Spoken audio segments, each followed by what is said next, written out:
UFC Belgrade just wrapped up with a lightning-fast knockout and a controversial stoppage, but the real madness is happening off the cage floor.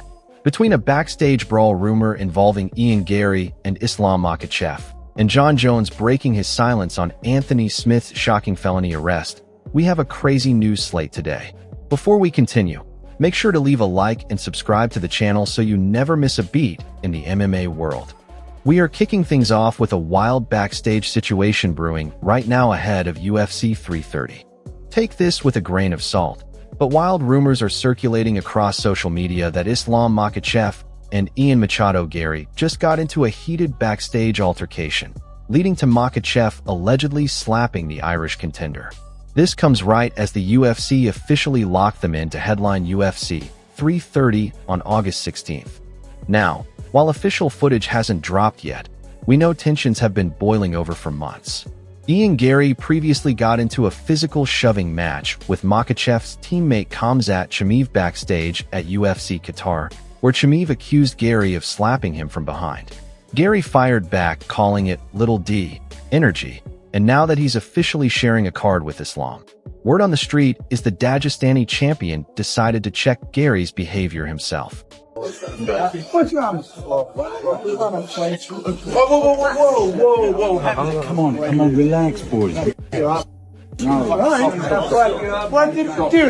That's just childish. You're meant to be a champion in this sport. Look at me. You're meant to be a champion in this sport. Your friend just won. Don't ruin this victory. Man, congratulations. The MMA community is already picking sides.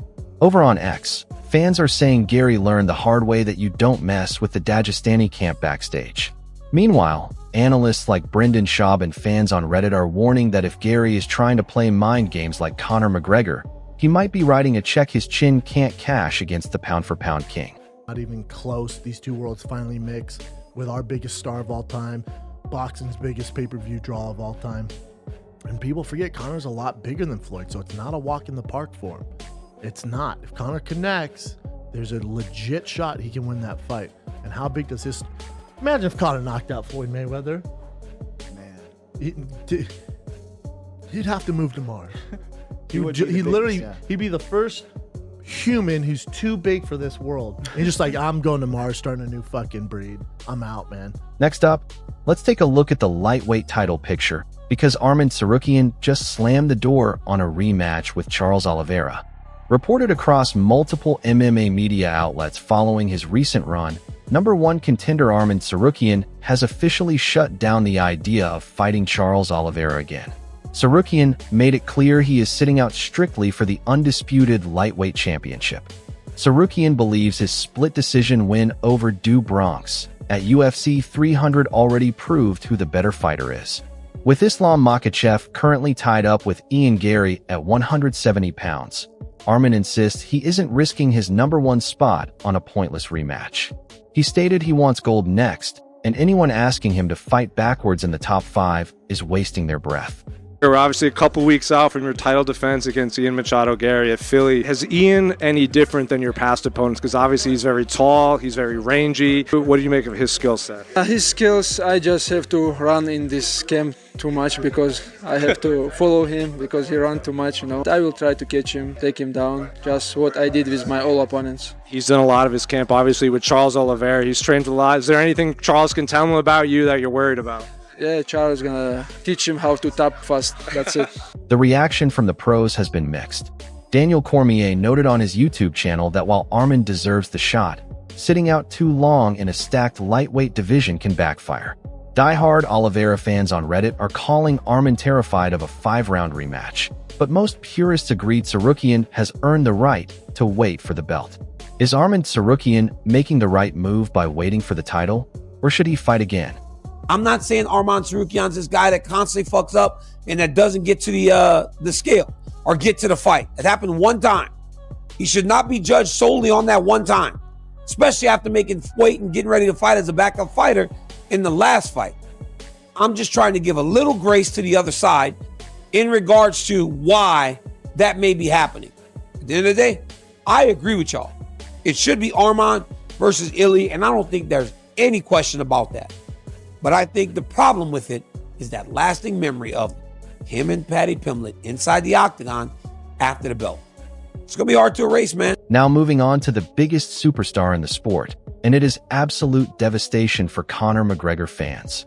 Take this with a grain of salt as we await formal medical documentation, but reports circulating from training camp insiders suggest Conor McGregor has suffered another massive knee injury that will rule him out of competition for at least a full year.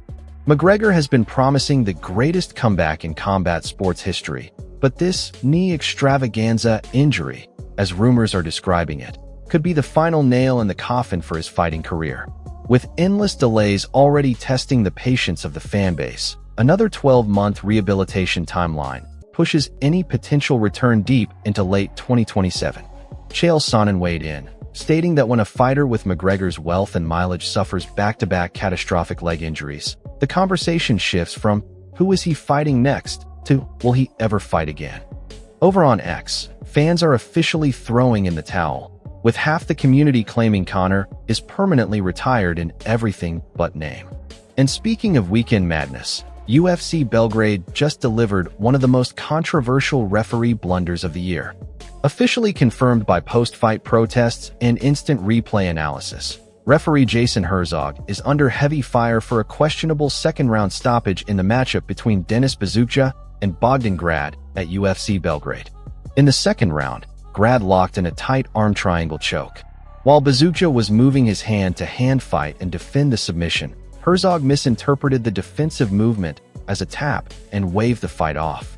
A furious Buzukja immediately protested, screaming that he never tapped and was entirely conscious. Even Grad acknowledged after the fight that the finish was controversial. The MMA community exploded over this stoppage. Fighters across Twitter called it a disastrous early stoppage, pointing out that Herzog, usually one of the best refs in the game, panicked. Fans on Reddit are demanding the result be overturned to a no contest, calling it a massive injustice for Buzukja's record. On the flip side, there was zero controversy in the main card welterweight clash at UFC Belgrade, as Uro's medic blew the roof off the arena. Officially confirmed by the UFC Belgrade event staff, hometown favorite Uro's medic destroyed Daniel Rodriguez with a brutal first-round TKO in just 30 seconds. Medic wasted zero time, swarming D-Rod from the opening bell and dropping him with a barrage of precision strikes before the referee stepped in to save Rodriguez. It marked an absolute nightmare UFC debut for Rodriguez, while Medic celebrated his massive 30-second knockout in front of a roaring Serbian crowd. The MMA community is giving Medic his flowers. Fans on X are calling it one of the cleanest, most aggressive fast starts of the season, with many saying Medic looks like a serious problem at 170 pounds. Pros Online gave D-Rod credit for stepping into enemy territory, but admitted Medic was simply operating on another level. Next up, we witnessed a massive changing of the guard in the light heavyweight division at UFC Belgrade. Officially confirmed by the UFC Belgrade main card results, former 205-pound champion Jan Blachowicz suffered a heartbreaking loss, falling to rising contender Navajo Sterling. At 43 years old, the Polish power puncher simply couldn't keep up with the 28-year-old Sterling. Sterling put on an absolute striking clinic, outlanding Blachowicz 35-3 in significant strikes before finishing the legend. After the fight, a battered Blachowicz waved to the crowd, leaving fans wondering if we have just seen the last walk of Polish power in the octagon. The MMA community poured out respect for the former champ.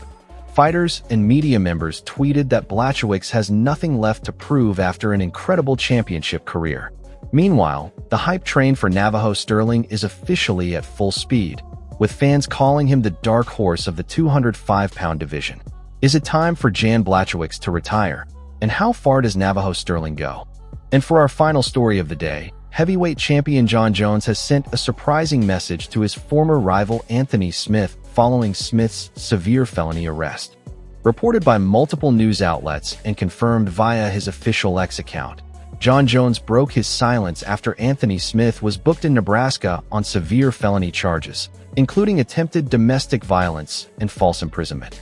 Given their long history and rivalry dating back to their title fight at UFC 235, many expected Jones to take a shot at Lionheart. Instead, When a fan asked Jones for his thoughts on Smith's legal situation, Jones took a compassionate route. He tweeted, "I hope he prays. I know there's no problem too big for Jesus. He can literally change any situation." The MMA community was stunned by Jones' mature response.